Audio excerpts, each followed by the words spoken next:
গণিত ব্রেল, পৃষ্ঠা 30। গরিষ্ঠ সাধারণ গুণনীয়ক বা গ ডট দন্তে সয়াকার সাহা ডট গয় হর্ষ ডট গু, গ সা গু।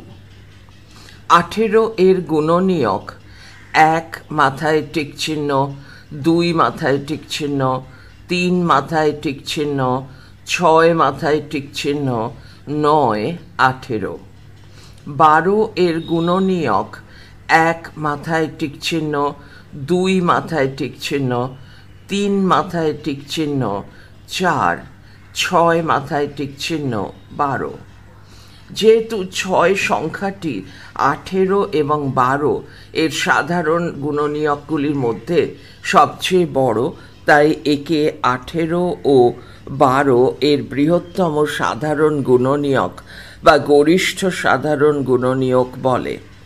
সংক্ষেপে বলা হয় গ সা গু।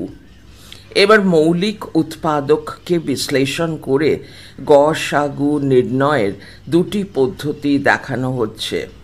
প্রথম পদ্ধতি, 120 ও 144 এর গসাগু নির্ণয় করো। 2 পাশে ডান দিকে লেখা 120, 2 এর পাশ থেকে লাইন, ছোট লাইন নেমে 120 তলা দিয়ে চলে গেছে। এবার 120 নিচ থেকে লাইন নেমে 60 লেখা তার নিচ দিয়ে চলে গেছে, আর 60-এর আগে লেখা 2। তার নিচে 30 লাইন নেমে ডান দিকে চলে গেছে, 30-এর আগে লেখা 2। 30-এর নিচে লেখা 15, তার আগে লাইন নেমে ডান দিকে চলে গেছে, 15-র বাঁ দিকে লেখা 3। আর 15-র নিচে যে লাইন, তার নিচে লেখা 5।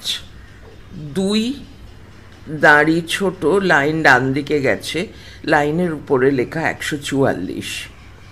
144-এর নিচে 72, ওইভাবে লাইন নিচে ডান দিকে চলে গেছে, 72-এর বাঁ দিকে 2।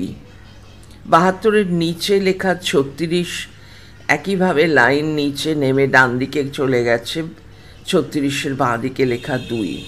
36-এর নিচে লাইন 18, লাইন নেমে ডান দিকে গেছে, 18-র বাঁ দিকে 2। 18-র নিচে 9, লাইন নেমে ডান দিকে গেছে, 9-এর বাঁ দিকে 3। 9-এর নিচে লাইন, তার নিচে লেখা 3। সুতরাং 120 ও 144 এর মৌলিক উৎপাদক 120 সমান চিহ্ন 2 গুণিত 2 গুণিত 2 গুণিত 3 গুণিত 5। 144 সমান চিহ্ন 2 গুণিত 2 গুণিত 2 গুণিত 2 গুণিত 3 গুণিত 3।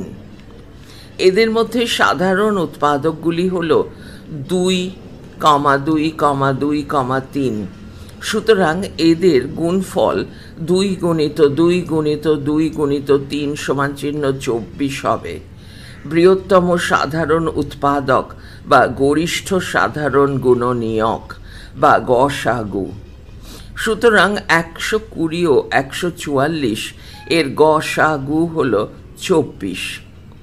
দ্বিতীয় পদ্ধতি, 2 তার পাশে একটি লাইন নেমে ডান দিকে ঘুরে গেছে, এই লাইনের উপরে আছে 120, 144। 120 নিচে লাইন নেমে ডান দিকে ঘুরে গেছে, 120 নিচে লেখা 60, 144-এর নিচে লেখা 72, আর 60-এর বাঁ দিকে লেখা 2। 60-এর নিচে লাইন নেমে ডান দিকে ঘুরে গেছে, 60-এর নিচে 30, 72-এর নিচে 36, 30-এর আগে লেখা 2। এবার 30-এর নিচে লাইন নেমে ডান দিকে ঘুরে গেছে, 30-এর নিচে লেখা 15, 36-এর নিচে লেখা 18, 15-র বাঁ দিকে লেখা 3, লাইনের নিচে লেখা 5, 6। এখানে সংখ্যা দুটিকে পাশাপাশি রেখে 2 থেকে পরপর মৌলিক সংখ্যা দিয়ে ভাগ করা হয়েছে। যখন দুটি সংখ্যাই আর কোনো মৌলিক সংখ্যা দিয়ে একই সাথে ভাগ করা যায় না, তখন ভাগ করা বন্ধ করা হয়েছে। বাঁদিকে সাধারণ ভাজকগুলির গুণফল 2 গুণিত 2 গুণিত 2 গুণিত 3 সমান চিহ্ন 24।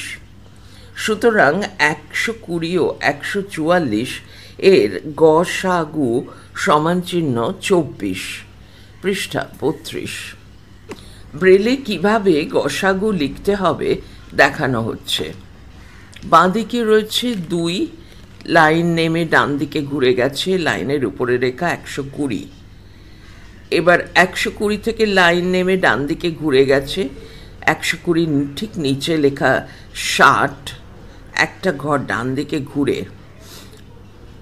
আর 60-এর বাঁ দিকে লেখা 2।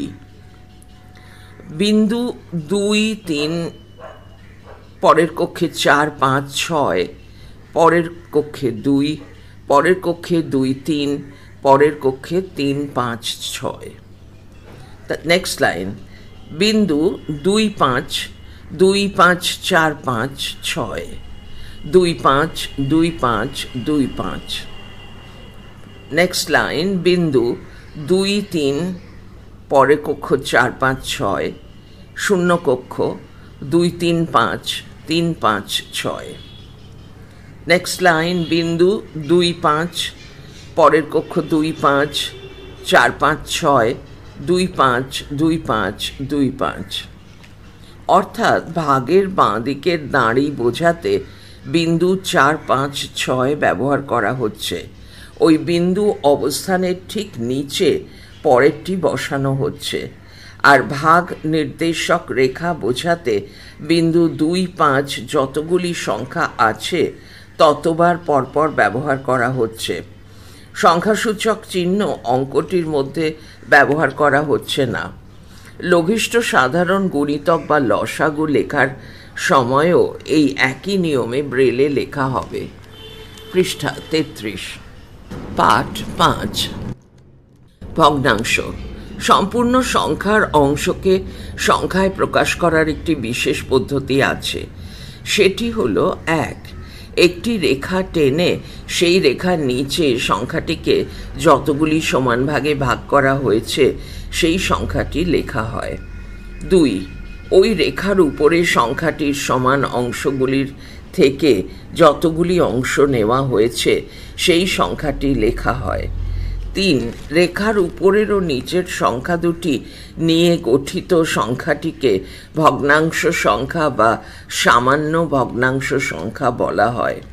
সুতরাং ভগ্নাংশ সমান চিহ্ন, একটি লাইন টানা হয়েছে, লাইনের উপরে লেখা যতগুলি অংশ নেওয়া হয়েছে সেই সংখ্যা, লাইনের নিচে লেখা যত সমান ভাগে ভাগ করা হয়েছে সেই সংখ্যা। একটি জমিকে সমান 10টি অংশে ভাগ করে তার 7টি অংশ নেওয়া হয়েছে। ভগ্নাংশ সংখ্যায় প্রকাশ করলে এই অঙ্কটি হবে জমিটির 7 দাঁড়ি নিচে 10, 7-এর 10 অংশ। ভাষায় পড়তে হবে উদ্ধৃতি শুরু জমিটির 10 ভাগের 7 ভাগ, উদ্ধৃতি শেষ, অথবা জমিটির উদ্ধৃতি শুরু 10 ভাগের 7 অংশ, উদ্ধৃতি শেষ দাঁড়ি। পৃষ্ঠা 34। তাহলে দেখা যাচ্ছে একটি ভগ্নাংশ সংখ্যা তৈরি হয় 2টি পূর্ণ সংখ্যা দিয়ে, যার একটি থাকে রেখার নিচে এবং অপরটি থাকে রেখার উপরে। রেখার নিচে যে সংখ্যাটি থাকে তাকে হর, হ বৈষণ্য র, হর বলা হয়। রেখার উপরে যে সংখ্যাটি থাকে তাকে লব, লব বলা হয়। লব ও হর দ্বারা প্রকাশিত ভগ্নাংশকে সামান্য ভগ্নাংশ বলে। পড়া চলছে পরের ফাইলে।